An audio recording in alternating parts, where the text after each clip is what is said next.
पत्नी के चरण की धूली पति के माथे पर, पता कितना बड़ा ये पाप है, अपराध है।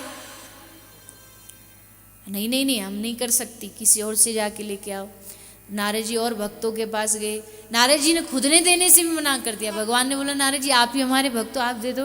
नारद जी ने कहा ना प्रभु, हम तो बड़े अधम पापी हैं, हमारे चरण की माटी नाना, पर हम व्यवस्था कर देंगे, उसकी आप चिंता ना करो। नारद जी सब दुनिया में घूमे और सबको नरक का डर। भगवान के कोई आपसे कह दे कि आपको अपना चरण की रज भगवान के माथे पर रखनी है, इससे बड़ा पाप क्या होगा? नहीं। सब जगह जब हार थक के नारद जी लौट आए तो भगवान ने पूछा ब्रज गए थे, वृंदावन गए थे? नारद जी ने कहा वहां क्या करूंगा जाकर के, वहां तो गोपियां वो क्या कर लेंगी। भगवान ने कहा जा तो, जहां तुझे भेजना था वहीं तू नहीं गया। तो देवर्षि नारद जी लिए वीणा वृंदावन पहुंचे। यमुना के किनारे सारी गोपियां ने जैसे नारद जी को देखा तो जैसे मानो प्राण आ गए हो कि जरूर नारद जी कोई सूचना लेके आए हैं। कहो नारद, कैसे हमारे प्रियतम, कैसे श्याम सुंदर, कैसे? नारद जी ने कहा अभी तो ठीक नहीं है, बड़े उनके माथे मस्तिष्क में दर्द हो रहा है, रज चाहिए, कोई देने को तैयार नहीं। बड़ा परेशान हो गया, पूरी दुनिया में घूम लिया, ब्रह्मांड में घूम लिया, पर गोपी किसी ने रज देने की हामी न भरी। गोपी हंसने लगी और बोला नारद बस इतनी सी बात, अरे तू आता एक बार कहता, एक चुटकी की बात कर रहा है, तू कहे तो पूरी चुनरी उतार के इसमें भर भर के अपनी चरणों की रज गठरी बांध दे दूं, ले जा, जाके श्याम सुंदर के माथे पे लगा देना। नारद जी ने लिया और जाने लगे, पर जाते जाते नारद जी मुड़ के पूछते गोपी एक बात बता,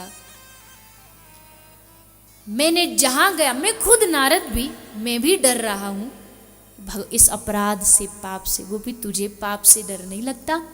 दुनिया पाप से डरती है, पाप ना हो जाए, अपराध ना हो, तुझे नहीं लगता डर?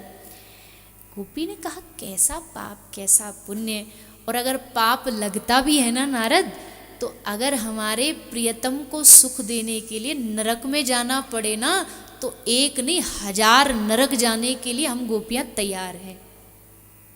हमें नरकों से डर नहीं लगता है, हजारों जन्मों तक भी अगर इस कृत्य के लिए हमें नरक में डालना पड़े ना, तो हम खुशी खुशी रहेंगी। क्यों? क्योंकि हमें पता है इस नरक में हम अपने प्रियतम को सुख दे करके आए हैं, और यही हमारी प्रसन्नता है। तो बताओ, गोपी नरक जाने के लिए भी तैयार हैं, क्योंकि उनके हृदय में आनंद कंद बैठ गया है। अब नरक ले जाओ, स्वर्ग ले जाओ, पाताल ले जाओ, कहीं ले जाओ, गोपी हर जगह उस आनंद कंद में ही लीन रहती है। तो कहने का भाव कि आनंद एक ऐसा गुण है, आप कहीं भी चले जाओगे तो भी वो हृदय में साथ रहेगा, और वो जाने वाला नहीं है। जैसे शीतलता, गर्मी, बरसात, ये तो सब आने जाने वाले, सुख दुख ये भी आने जाने वाले। अभी थोड़ी देर पहले दिन थी, अब रात हो गई। दिन का उल्टा क्या होता है जी? बोलो ना। दिन का हानि का, सुबह का दुख का, आनंद का।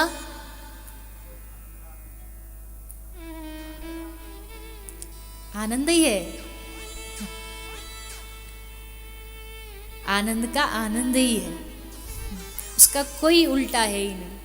क्यों उल्टा नहीं? क्योंकि देखो दिन थी तो रात भी होगा, रात थी तो दिन भी होगा, सुख है तो दुख भी होगा, दुख है तो सुख भी होगा। ये सब एक दूसरे के साथ साथ चलते हैं, पैरेलल में।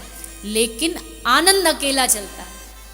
आनंद का कोई विपरीत नहीं कि भाई अब आनंद खत्म हो गया, अब तो हम डूब गए एकदम शोक में। नहीं, परिस्थितियां भले उसकी बदलती रहेंगी, परिस्थितियां तो कभी किसी की समान रही। राजा राम को भी 14 वर्ष वनवास जाना पड़ा, लेकिन जब वनवास गए तब भी आनंद में थे।